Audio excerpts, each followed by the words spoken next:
রৌশনী খান রৌদ্র তোড়ার রুমেই শুয়েছিলেন। সারা দিনের ক্লান্তিতে একটু ঘুমের কারণে চোখ লেগে গিয়েছিল তার। কিন্তু হঠাৎ তোড়ার গগনবিদারী আর্তনাদে রৌশনী খান ঘুমের ঘোর থেকেই চমকে ধরফড়িয়ে উঠে পড়েন। তিনি বিছানায় তোড়াকে না পেয়ে আতঙ্কিত হয়ে এদিক ওদিক খুঁজতে লাগলেন। তারপর রুমে না পেয়ে দ্রুত ব্যালকনিতে এসে দেখেন তোড়া মেঝেতে শুয়ে পেট আঁকড়ে ধরে চিৎকার করছে।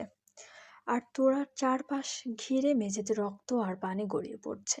মুহূর্তে রৌশনী খানের পাতলা পায়ের তলা থেকে যেন মাটি সরে গেল। তিনি হিতাহিত জ্ঞান হারিয়ে তোড়াকে জাপটে ধরে চিৎকার করে উঠলেন, তোরা এ কিভাবে হলো? এত বড় সর্বনাশ! হ্যাঁ। তোরা যন্ত্রণায় ঠিকমতো কথা বলতে পারছে না। সে বড় বড় শ্বাস নিচ্ছে। রৌশনী খানের দিকে ঝাপসা চোখে তাকিয়ে সে যন্ত্রণায় কুঁকড়ে গিয়ে বলল, আম্মু, বাচ্চা ভেতরে নড়ছে, খুব লাথি দিচ্ছে আম্মু, আমি আর পারছি না। রৌশনী খানের চোখ বড় বড় হয়ে গেল। তিনি বুঝতে পারলেন তোড়ার পেটের ভিতরেই তার স্থলি ভেঙে গিয়েছে। হঠাৎ তার নজর গেল তোড়ার পাশে পড়ে থাকা ফোনটার দিকে। তিনি কাঁপা কাঁপা হাতে ফোনটা তুলে নিলেন এবং এক হাত দিয়ে তোড়াকে শক্ত করে ধরে অন্য হাতে রৌদ্রকে কল দিলেন। অন্যদিকে রৌদ্র মাত্র হাসপাতাল থেকে বেরিয়ে গাড়িতে উঠে বাড়ির দিকে আসছিল। সে তখন মাঝ রাস্তায় হঠাৎ ফোন বেজে উঠলে স্ক্রিনে হার্টবিট লেখা দেখে রৌদ্রের মুখে এক চিলতে মুচকি হাসি ফুটল। সে ভাবল তোড়া নিশ্চয়ই সে কখন ফিরবে তা জানার জন্য কল দিয়েছে। কিন্তু রৌদ্র রৌদ্র এক হাত দিয়ে স্টিয়ারিং ধরে অন্য হাতে ফোনটা কাঁধে ঠেকিয়ে হাসি মুখে কিছু বলতে যাবে, ঠিক তখনই ওপাশ থেকে রৌশনী খানের হু হু করে কান্নার শব্দ ভেসে এলো। রৌশনী খান আর্তনাদ করে বললেন, রৌদ্র বাবা, সর্বনাশ হয়ে গেছে রে, তোরা সর্বনাশ হয়েছে, তুই তাড়াতাড়ি বাড়ি আয় বাবা, এখন হাসপাতালে না নিলে অনেক বড় অঘটন ঘটে যাবে রে রৌদ্র। জাস্ট এই কথাটুকু যেন রৌদ্রের হুঁশ জ্ঞান সব কেড়ে নিল। তার শরীরে রক্ত যেন এক মুহূর্তেই হিম হয়ে গেল। রৌদ্র রাস্তার মাঝখানে সজোরে গাড়ির ব্রেক কষল, তার হাত থেকে ফোনটা পড়ে গেল। সে এমন এক জায়গায় গাড়ি থামিয়েছে যে আশেপাশে অন্য গাড়িগুলো আটকে পড়েছে। তারা অনবরত হর্ন দিচ্ছে আর চেঁচাচ্ছে। সেই হর্ন আর মানুষের চিৎকার শুনে রৌদ্রের জন্য হঠাৎ হুঁশ ফিরল। মায়ের কথাগুলো কানে বাজতে সে পাগলের মতো হয়ে গেল। গাড়ির যা স্পিড আছে একদম ফুল দিয়ে সে ঝড়ের বেগে বাড়ির দিকে ছুটল। রৌদ্রের গাড়ি যেন রাস্তায় চলছে না, হাওয়ায় উড়ছে। রাস্তায় কেউ তার গাড়িটা দেখার মতো সুযোগও পাচ্ছে না। এত দ্রুত গতিতে সে এগোচ্ছে, কেউ দেখার মতো সুযোগই পাচ্ছে না। রৌদ্র বাড়ির সামনে এসে ঝোড়ের বেগে গাড়ি থামালো।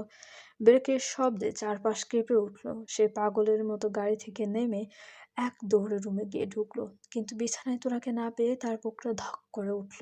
ঠিক তখনই ব্যালকনি থেকে ভেসে আসা তোড়ার সেই বুক ফাটা আর্তনাদ শুনে রৌদ্র উন্মাদের মতো সেদিকে ছুটে গেল। ব্যালকনিতে এসে রৌদ্রের চোখের সামনে যা ভেসে উঠল তা দেখার জন্য সে মানসিকভাবে মোটেও প্রস্তুত ছিল না। সে দেখল রৌশনী খান তোড়াকে জড়িয়ে ধরে আছেন আর তোড়া যন্ত্রণায় লুটিয়ে পড়ে চিৎকার করছে। চারপাশে রক্তে ভেসে যাচ্ছে, যেন এক বিভীষিকাময় রক্তের বন্যা বেয়ে যাচ্ছে মেঝেতে। রৌদ্রের পা কাঁপতে লাগলো। সে হিতাহিত জ্ঞান হারিয়ে তোড়ার পাশে আশ্রে পড়ল। তোড়াকে এক পাশ থেকে জড়িয়ে ধরে সে আকাশ ফাটানো আর্তনাদ করে উঠল, ইয়া আল্লাহ, কখন হলো এসব? কি করে হলো আল্লাহ? তুমি কি এসব দেখো নাই? আল্লাহ, তুমি কোথায় ছিলে? কেন এই বিপদ আসতে দিলে তুমি? ছেলের এই অবস্থা দেখে রৌশনী খান নিজের কান্না চেপে ধরে ধমক দিয়ে বললেন, রৌদ্র, এখন এসব কথা বলার সময় নেই, পাগলামি করিস না, তাড়াতাড়ি তোড়াকে গাড়িতে তোল, এক এক সেকেন্ড এখন দামি। মায়ের কথায় রৌদ্র যেন সম্বিত ফিরল। সে কোনো কথা না বলে তোড়াকে মুহূর্তেই পাঁজা করে তুলে নিল। তোড়ার শরীর থেকে ঝরতে থাকা তাজা রক্ত, রৌদ্রের সাদা শার্ট আর হাত ভিজে একাকার হয়ে যাচ্ছে, কিন্তু তার সেদিকে কোনো ভ্রুক্ষেপ নেই। সে তোড়াকে নিয়ে সিঁড়ি দিয়ে এক প্রকার দৌড়ে নিচে নেমে এলো। গাড়ির পেছনের সিটে তোড়াকে খুব সাবধানে বসিয়ে দিল সে। রৌশনী খান তড়িঘড়ি করে তোড়ার পাশে বসে তাকে নিজের বুকের সাথে জড়িয়ে ধরলেন। রৌদ্র ড্রাইভিং সিটে বসে দাঁতে দাঁত চেপে নিজেকে সামলানোর আপ্রাণ চেষ্টা করতে লাগলো। সে স্টিয়ারিং এমনভাবে চেপে ধরেছে যে তার হাতের রগগুলো ফুলে উঠছে। রৌদ্র গাড়ির ফুল স্পিড দিয়ে পাগলের মতো ড্রাইভ করতে লাগলো। পেছনের সিট থেকে তোড়ার প্রতিটি আর্তনাদ আর গোঙানির যখন রৌদ্রের কানে আসছে, তখন তার মনে হচ্ছে কেউ জীবন্ত তার কলিজাটা ছিঁড়ে ফেলছে। প্রতিটা সেকেন্ড যেন এক একটা যুগের মতো কাটছে তার কাছে। রৌদ্র মনে মনে শুধু আল্লাহকে ডাকছে আর ঝড়ের গতি হাসপাতালের দিকে এগোচ্ছে। হাসপাতালের সামনে রৌদ্রের গাড়িটা এক বিকট শব্দে ব্রেক কষে থামলো। গাড়ি থামানোর আগেই রৌদ্র চিৎকার করে সাহায্য চাইতে লাগলো। পরিস্থিতি দেখে নার্সরা এক মুহূর্ত দেরি না করে দ্রুত স্ট্রেচার নিয়ে দৌড়ে এলেন। তোরাকে গাড়ি থেকে বের করে স্ট্রেচারে সরানো মাত্রই দুজন নার্স তাকে হাসপাতালের ভেতরে নিয়ে ছুটতে শুরু করলেন। রৌদ্র উন্মাদের মতো স্ট্রেচারের সাথে পাল্লা দিয়ে দৌড়াচ্ছে।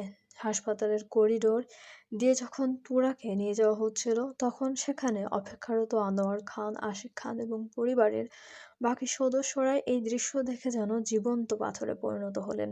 একটু আগেই তারা তিথির যমজ সন্তানের সুখবর আর তিথির জীবন মৃত্যুর খবর নিয়ে লড়াই করছিলেন। তার মাঝেই তুরা এই রক্তাক্ত অবস্থা দেখে তারা যেন কোনো এক দুঃস্বপ্ন দেখছেন বলে মনে হলো। রৌদ্র তুরার বরফ শীতল হাতটা শক্ত করে আঁকড়ে ধরে কাঁদতে কাঁদতে বলতে লাগলো, আমার কলিজা, কিচ্ছু হবে না তোমার, কিচ্ছু হতে দেব না আমি। এই তো আমরা হাসপাতালে এসে পড়েছি। তুমি শুধু একটু সাহস রাখো তোরা, প্লিজ, চোখ বোঝো না। ঠিক সেই মুহূর্তে ডিউটি ডাক্তার করিডোরেই তোরাকে পরীক্ষা করতে শুরু করলেন। তোরার শরীরের অবস্থা এবং প্রচুর রক্তক্ষরণ দেখে ডাক্তারের কপালে চিন্তার ভাঁজ পড়ল। তিনি গম্ভীর মুখে নার্সদের নির্দেশ দিতে দিতে বললেন, oh shit, condition is extremely critical. পেশেন্টের পালস রেট খুব দ্রুত পড়ে যাচ্ছে আর ইন্টারনাল হেমোরেজ হওয়ার চান্স খুব বেশি। প্রচুর ব্লাড লস হয়েছে already. Just get her into the ওটি ইমিডিয়েটলি। এক সেকেন্ড দেরি করা যাবে না। She is losing her consciousness. বাচ্চা এবং মা খুব বড় বিপদে আছে। ডাক্তারের কথাগুলো রৌদ্রের কানে তপ্ত সীসার মতো লাগলো। নার্সরা যখন তুরাকে নিয়ে অপারেশন থিয়েটারের ভেতরে ঢুকতে যাচ্ছে, ঠিক সেই মুহূর্তে তুরা তার সমস্ত শক্তি এক করে রৌদ্রের হাতটা শক্ত করে আঁকড়ে ধরল। তার চোখে জল আর ঠোঁটে এক মরণজয়ী আকুতি।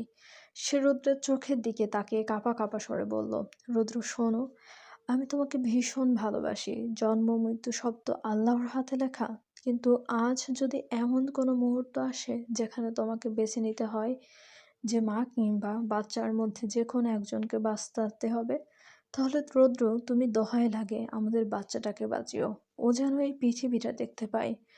আমার এই শেষ অনুরোধটুকু রেখো রৌদ্র। তুমি যদি ওকে না বাঁচিয়ে আমাকে বেছে নাও, তবে আমি তোমাকে কোনোদিন ক্ষমা করতে পারবো না। আমার শেষ চিহ্নটাকে তুমি আগলে রেখো। তোরার প্রতিটি শব্দ রৌদ্রের বুকে যেন ফুটন্ত সীসার মতো বিঁধল। রৌদ্রের মনে হলো তার কলিজাটা কেউ জীবন্ত উপড়ে ফেলছে। সে আর্তনাদ করে তোরার হাত দুটো নিজের গালের সাথে চেপে ধরে বলল, পাখি, খবরদার, এসব কথা একদম মুখে আনবে না। আমি তোমার কোনো কথা শুনবো না। আমি তোমার জন্য এখানে দাঁড়িয়ে অপেক্ষা করব। তোমাকে ফিরে আসতেই হবে। তুমি না থাকলে আমি এই পৃথিবীতে এক মুহূর্ত শ্বাস নিতে পারবো না রে পাখি। আমি পাগল হয়ে যাব, আমি শেষ হয়ে যাব। আমাদের বাচ্চার জন্য নয়, শুধু আমার জন্য তোমাকে ফিরে আসতে হবে, শুধু আমার জন্য। রৌদ্রের কথাগুলো শেষ হওয়ার আগেই নার্সরা সময় ফুরিয়ে যাচ্ছে দেখে দ্রুত তোরাকে অপারেশন থিয়েটারের ভেতরে টেনে নিয়ে গেলেন। স্ট্রেচারটা যখন ওটির দরজার ওপারে হারিয়ে যাচ্ছে, তখন তোরা করিডোরে প্রতিধ্বনিত শেষ চিৎকার দিয়ে বলল, I love you Roudra, I love you so much. ভারী দরজাটা শব্দ করে বন্ধ হয়ে গেল আর ওটির ওপরে লাল আলোটা জ্বলে উঠল। রৌদ্র দরজার ওপারেই নিথর হয়ে দাঁড়িয়ে রইল। তার মনে হলো তার অর্ধেক প্রাণ ওই দরজার ওপারে চলে গেছে। সে দেয়ালে মাথা ঠুকে ডুকরে কেঁদে উঠল।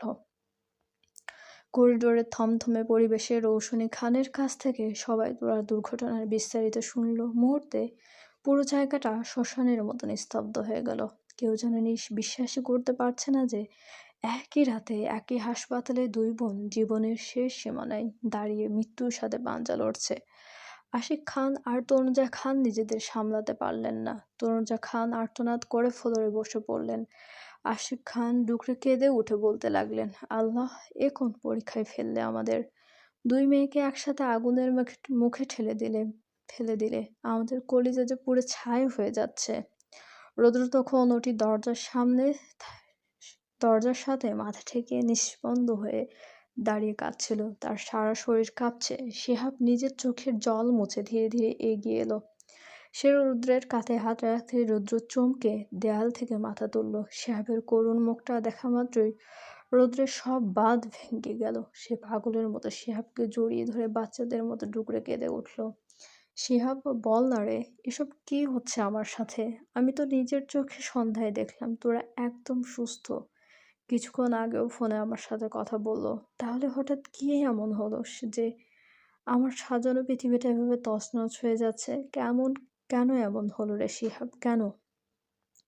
রুদ্রের কান্নায় করিডোরের বাতাস ভারী হয়ে উঠল। সে শিহাবের শার্ট খামচে ধরে হাহাকার করে বলতে লাগলো, আমি আর নিতে পারছি না রে, আমার দম আটকে আসছে, মনে হচ্ছে বুকটা ফেটে রক্ত বের হয়ে যাবে। তোরা যাওয়ার সময় ওসব কি বলে গেল? ও কি আর ফিরবে না? তোরা যদি কিছু হয়ে যায় আমি এক মুহূর্তও বাঁচব না রে, আমি পাগল হয়ে যাব। ও ছাড়া আমার যে কেউ নেই, কিচ্ছু নেই, সব শূন্য আমার কাছে ও ছাড়া। ও না আসলে আমিও শেষ হয়ে যাব। ও আমার নিঃশ্বাস, যদি ওই নিঃশ্বাস বন্ধ হয়ে যায় তাহলে তো নিঃশ্বাস ছাড়া আমিও শেষ হয়ে যাব। শিহাব রৌদ্রের পিঠে পরম মমতায় হাত বুলাতে লাগলো। রৌদ্রের এই বিধ্বস্ত রূপ সে আগে কখনো দেখেনি। পাথরের মতো শক্ত মানুষটা আজ খড়কুটোর মতো ভেঙে পড়েছে। শিহাব রৌদ্রকে নিজের বুকের সাথে চেপে ধরে সান্ত্বনা দিয়ে বলল, শান্ত হ রৌদ্র, নিজেকে এভাবে শেষ করিস না, ভেঙে পড়িস না ভাই। বিপদ যেহেতু এসেছে তবে জানবি সেই বিপদ কাটানোর মালিকও আল্লাহ।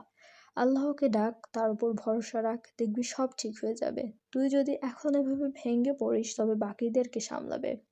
নিজেকে একটু শক্ত কর রৌদ্র, একটু শক্ত হ। রুদ্রের কান্না যেন বাদ মানছে না। তার দু চোখ দিয়ে অঝরে জল নামছে। পরিবারের ছোট বড় সবাই স্তম্ভিত হয়ে রৌদ্রের দিকে তাকিয়ে আছে। তারা রৌদ্রকে ছোটবেলা থেকে দেখেছে, ভীষণ গম্ভীর, শান্ত আর সাহসী এক যুবক। বড় হওয়ার পর পরিবারের কেউ কখনো রৌদ্রের চোখে জল দেখেনি। সেই রৌদ্র আজ হাসপাতালের করিডোরে সবার সামনে ডুকরে কাঁদছে, যা দেখে উপস্থিত সবার বুক ফেটে যাচ্ছে। হঠাৎ অপারেশন থিয়েটারের ভেতর থেকে তুরার তীব্র এক আর্তনাদ করিডোরে প্রতিধ্বনিত হয়ে এলো। সেই চিৎকারে যেন অপারেশন থিয়েটারের দেয়ালগুলো কেঁপে উঠল। যন্ত্রণায় তুরা যখনই চিৎকার করে উঠেছে, রৌদ্রের কান্নার বেগ তত গুণ বেড়ে যাচ্ছে। সে দুই কানে হাত চেপে ফ্লোরে মাথা ঠেকে চিৎকার করে দিয়ে উঠল, আহ তুরা, সইতে পারছি না রে। আল্লাহ, ওর সব কষ্ট আমাকে দিয়ে দাও, তুমি ওকে আর কষ্ট দিও না আল্লাহ। তুরা। রৌদ্রের প্রতিটি আর্তনাদে যেন হাসপাতালের বাতাস ভারী হয়ে উঠেছে। রৌশনী খান নিজের চোখের জল মুছতে মুছতে ছেলের পাশে এসে বসলেন। রৌদ্র মায়ের কোলের উপর মাথা রেখে আশ্রে পড়ে বাচ্চাদের মতো হাউমাউ করে কাঁদতে কাঁদতে বলল, মা, ও মা, ও ওইভাবে চিৎকার পারছে কেন? ও মা, ওকে বলো না এইভাবে চিৎকার যেন না দেয়। ওর চিৎকার যে আমার বুকের ভিতর এসে লাগছে, বুকটা যে ফেটে যাচ্ছে। ও কি বুঝতে পারছে না আমার কতটা কষ্ট হচ্ছে? মা, ওকে বলো না এইভাবে চিৎকার যেন না দেয়। আমি সইতে পারছি না। মা গো, তোমার ছেলেটার বুকের ভীষণ কষ্ট হচ্ছে, শান্তি পাচ্ছে না, কারণ তোমার ছেলের সব শান্তি ওই অপারেশন থিয়েটারের ভিতরে আছে। মা, ও মা, মা গো, কথা বলছো না কেন তুমি? শুনতে পাচ্ছ তোমার ছেলের হাহাকার? তুমি আল্লাহকে বলো না আমার তোরাকে যেন কষ্ট না দেয়, সব কষ্ট আমি রৌদ্রকে দিতে বলো। সব নিঃশব্দে সহ্য করব, কিন্তু ওর কষ্ট যে আমি সইতে পারছি না। মা গো, পারছি না আমি। তোমার ছেলে পারছে না মা, সইতে পারছে না। পুরো করিডোরে এক হাহাকার পড়ে গেল। এক ভাই আয়ান তিথির জন্য কাঁদছে আর অন্য ভাই রৌদ্র তুরার জন্য বুক ফাটা হাহাকার করছে। দুই ভাইয়ের এই করুণ দশা দেখে বিধাতাও যেন আজ চোখের জল ফেলছেন। কিছুক্ষণের মধ্যে অপারেশন থিয়েটারের দরজাটা এক সময় শব্দ করে খুলে গেল। করিডোরের প্রতিটি মানুষ যেন নিঃশ্বাস বন্ধ করে সেদিকে তাকিয়ে রইল। ডাক্তার যখন বেরিয়ে এলেন, তার চোখে মুখে ফুটে ওঠা অসহায়ত্ব দেখে পরিবারের সবার মনে এক নতুন ভীতি জেগে বসল। আনোয়ার খান টলমলে পায়ে এগিয়ে গিয়ে কাঁপা গলায় জিজ্ঞেস করলেন, ডাক্তার, তোরা কেমন আছে? সব ঠিক আছে তো? ডাক্তার কিছুক্ষণ চুপ থেকে অত্যন্ত ভারাক্রান্ত গলায় বললেন, আসলে আমরা অনেকক্ষণ ধরে নর্মাল ডেলিভারির চেষ্টা করেছি, কিন্তু পেশেন্টের আগেই স্থলে ভেঙে যাওয়ায় প্রচুর রক্তক্ষরণ হয়েছে, যার কারণে শরীরে সেই শক্তিটুকু আর নেই যে নর্মালি বাচ্চা জন্ম দেবে। এই মুহূর্তে সিজার করা ছাড়া আমাদের হাতে আর কোনো পথ খোলা নেই। ডাক্তার থামলেন, এক গভীর দীর্ঘশ্বাস ফেলে আবার বলতে শুরু করলেন, তবে এখানে একটা বড় ঝুঁকি আছে। সিজার করলে হয়তো আমরা বাচ্চাটিকে বাঁচাতে পারবো, কিন্তু তার মাকে বাঁচানো অসম্ভব হয়ে পড়তে পারে, কারণ তার শরীর থেকে ইতিমধ্যে অধিকাংশ রক্ত চলে গেছে। সিজার করার পর তিনি সেই ধকল সামলাতে পারবেন বলে মনে হচ্ছে না। যদিও আমরা বাইরে থেকে রক্ত দেওয়ার ব্যবস্থা করব, কিন্তু ততক্ষণে পেশেন্টকে নিজের জীবনের মায়া আঁকড়ে লড়াই চালিয়ে যেতে হবে। তিনি যদি একবার হাল ছেড়ে দেন, তবে বাকিটা আপনারা বুঝতেই পারছেন। ডাক্তারের মুখে এই মরণ সংবাদ শুনে হাসপাতালের করিডোরে যেন প্রলয় নেমে এলো। উপস্থিত প্রত্যেকের পায়ের তলা থেকে মাটি সরে গেল। তনুজা খান চিৎকার দিয়ে ফ্লোরে লুটিয়ে পড়লেন, আর আশিক খান দেয়ালে ভর দিয়ে কোনো মতে নিজের পতন ঠেকানোর চেষ্টা করলেন। সবার চোখের সামনে শুধু অন্ধকার ঘনিয়ে আসছে। একদিকে তিথির অনিশ্চিত জীবন, আর অন্যদিকে তুরার এই চরম সংকট। রৌদ্রের মনে হলো তার মাথার উপর আকাশটা ভেঙে পড়েছে। সে আর এক মুহূর্ত এই নিষ্ঠুর বাস্তবতা সহ্য করতে পারল না। উন্মাদের মতো নিজের দুই হাত দিয়ে কান দুটো চেপে ধরল। সে যেন ডাক্তারের ওই ভয়ঙ্কর কথাগুলো সে আর শুনতে না পায়। তার ভেতর থেকে এক আদিম আর্তনাদ বেরিয়ে এলো, যা হাসপাতালের প্রতিটি ইটে গিয়ে ধাক্কা খেল। না, না, না, এটা হতে পারে না, এটা হতে পারে না। ও আল্লাহ, ইয়া মাবুদ, তুমি আমাকে মেরে ফেলো না। চলবে। গল্পটি আপনাদের কেমন লাগছে অবশ্যই কমেন্ট করে জানাতে ভুলবেন না, এবং চ্যানেলটি সাবস্ক্রাইব করে আমাদের সঙ্গে থাকুন। অনেক অনেক ধন্যবাদ আমাদের সঙ্গে থাকার জন্য।